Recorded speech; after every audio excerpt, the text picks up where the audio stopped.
जय श्री हरि भक्तों। हमारे इस भक्तिमय और आध्यात्मिक मार्ग पर आप सभी का हृदय से अभिनंदन है। आज का ये विशेष अंक उन सभी श्रद्धालुओं के लिए ईश्वरीय प्रकाश की एक ऐसी दिव्य किरण लेकर आया है जो अपने जीवन के सबसे गहरे अंधकारों और प्रारब्ध के कष्टों का अंत करना चाहते हैं। विशेष रूप से ये जानकारी उन दंपतियों के लिए एक वरदान सिद्ध होगी जो लंबे समय से संतान सुख की कामना कर रहे हैं और जिनके आंगन में अभी तक किलकारियां नहीं गूंजी हैं। भक्तों, हमारे सनातन धर्म के ग्रंथों में ये स्पष्ट वर्णित है कि मनुष्य के वर्तमान जीवन की खुशियां और दुख उसके पूर्व जन्मों के संचित कर्मों का ही दर्पण होते हैं। लेकिन क्या आपने कभी ये विचार किया है कि अनजाने में किया गया एक छोटा सा अपराध, जैसे किसी प्यासे बेजुबान जीव को जल पीने से रोकना, किसी चक्रवर्ती सम्राट के पूरे वंश को समाप्त करने का कारण बन सकता है? आज हम समय के प्रवाह में पीछे मुड़कर द्वापर युग की उस वैभवशाली नगरी महिष्मती की यात्रा पर चलेंगे, जहाँ के परम प्रतापी राजा महाजित के पास धन संपत्ति, स्वर्ण के विशाल भंडार और अजेय सेना की कोई कमी नहीं थी। परंतु एक योग्य उत्तराधिकारी के अभाव में उनका वो सारा ऐश्वर्य उन्हें शमशान के समान नीरस और पीड़ादायक लगता था।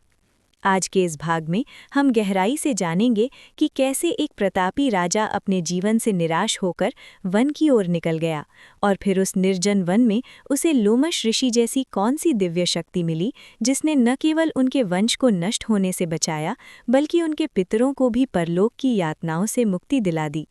आखिर पिछले जन्म के किस अनजाने पाप ने राजा की गोद सूनी कर दी थी और कैसे पुत्रदा एकादशी के उस एक चमत्कारी व्रत ने साक्षात भगवान नारायण के हृदय को पिघला दिया और विधाता के लिखे हुए कठोर लेख को भी सदा के लिए बदल दिया। ये केवल एक व्रत की कथा मात्र नहीं है, बल्कि ये अटूट विश्वास और ईश्वरीय न्याय की वो गाथा है जो हमें सिखाती है कि जब संसार के सारे मार्ग बंद दिखाई देने लगे, तब भगवान विष्णु के चरणों में एक नया और कल्याणकारी रास्ता अवश्य खुलता है। आज हम पुत्रदा एकादशी की उसी संपूर्ण, अत्यंत विस्तृत और पौराणिक कथा का श्रवण करेंगे जिसे सुनने मात्र से वाजपेयी यज्ञ के समान पुण्य फल की प्राप्ति होती है और घर घर में खुशियों का कमल खिल उठता है।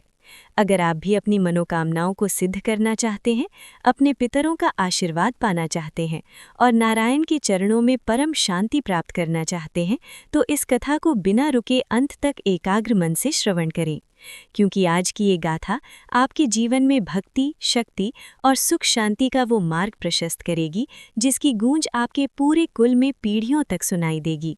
तो चलिए, बिना किसी विलंब के अपनी आत्मा को नारायण के चरणों में समर्पित करते हुए आरंभ करते हैं पुत्रदा एकादशी की ये महान और कल्याणकारी गाथा। द्वापर युग के उस स्वर्ण काल में महिष्मती नगरी की छटा देखते ही बनती थी। वहाँ के राजा महाजित केवल एक शासक ही नहीं बल्कि अपनी प्रजा के लिए एक पिता के समान थे। उनके राज्य में कभी अकाल नहीं पड़ा, कभी महामारी नहीं आई और न ही कभी शत्रुओं ने आंख उठाकर देखा। परंतु राजा महाजित के हृदय के भीतर एक ऐसी ज्वाला जल रही थी जिसे दुनिया का कोई भी सुख ठंडा नहीं कर पा रहा था। वे अक्सर आधी रात को राजमहल की छत पर टहलते हुए आकाश के तारों को देखते और सोचते कि क्या मेरा ये विशाल साम्राज्य, ये हजारों हाथियों की सेना और ये रत्न जड़ित सिंहासन अंततः धूल में मिल जाएगा, क्योंकि मेरे पास कोई ऐसा उत्तराधिकारी नहीं है जो मेरी इस विरासत को आगे बढ़ा सके। संतानहीनता का ये दुख उन्हें इतना खाए जा रहा था कि उन्होंने अन्न जाल का त्याग तक करने का विचार कर लिया था। राजा की ऐसी दयनीय स्थिति देख उनके वयोवृद्ध मंत्री और राज्य के हितैषी नागरिक अत्यंत व्याकुल हो उठे। उन्होंने निश्चय किया कि वे राजा के इस कष्ट का निवारण पाताल से आकाश तक कहीं भी जाकर खोजेंगे।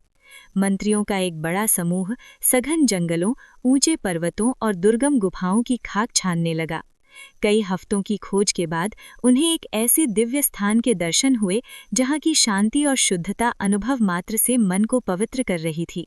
वहाँ उन्होंने देखा कि एक अत्यंत तेजस्वी महात्मा, जिनकी जटाएं स्वर्णिम थीं और जिनके चारों ओर एक दिव्य प्रभा मंडल था, वे ध्यानमग्न थे।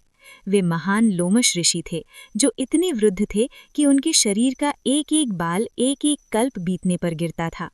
मंत्रियों ने उनके चरणों में गिरकर अपनी व्यथा सुनाई और राजा महाजित के निःसंतान होने का कारण पूछा। लोमश ऋषि ने अपनी दिव्य दृष्टि से राजा के पिछले कई जन्मों के कर्मों का विश्लेषण किया और एक गहरी सांस लेकर कहा कि हे भद्र पुरुषों, सुनो। पिछले जन्म में ये राजा एक अत्यंत निर्धन वैश्य था, जिसका स्वभाव थोड़ा कठोर और स्वार्थी था। ज्येष्ठ मास की एक ऐसी दोपहर थी जब धरती तपकर तवे के समान गर्म हो गई थी। वो वैश्य व्यापार के निमित्त लंबी यात्रा कर रहा था और प्यास के कारण उसके प्राण कंठ तक आ गए थे। तभी उसे एक स्वच्छ सरोवर मिला।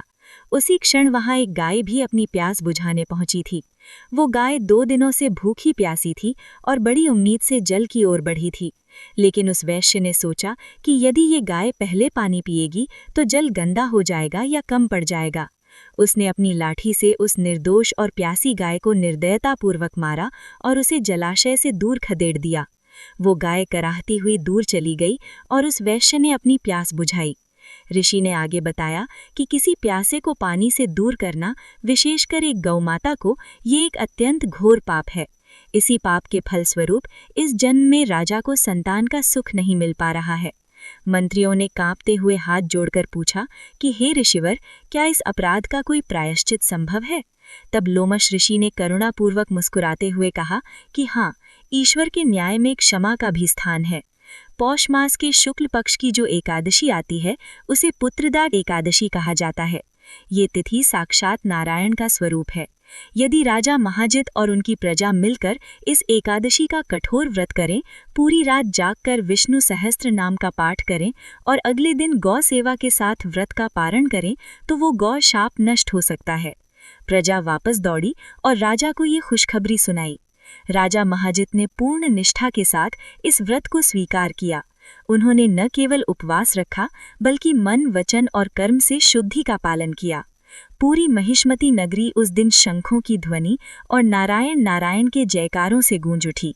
राजा ने स्वयं अपने हाथों से गायों को गुड़ और घास खिलाई और क्षमा याचना की। व्रत के प्रभाव से राजा के संचित पाप जलकर भस्म हो गए। कुछ ही समय बाद रानी ने गर्भ धारण किया और एक ऐसे पुत्र रत्न की प्राप्ति हुई जिसने आगे चलकर अश्वमेध यज्ञ किए और महिष्मती के यश को 10 दिशाओं में फैलाया।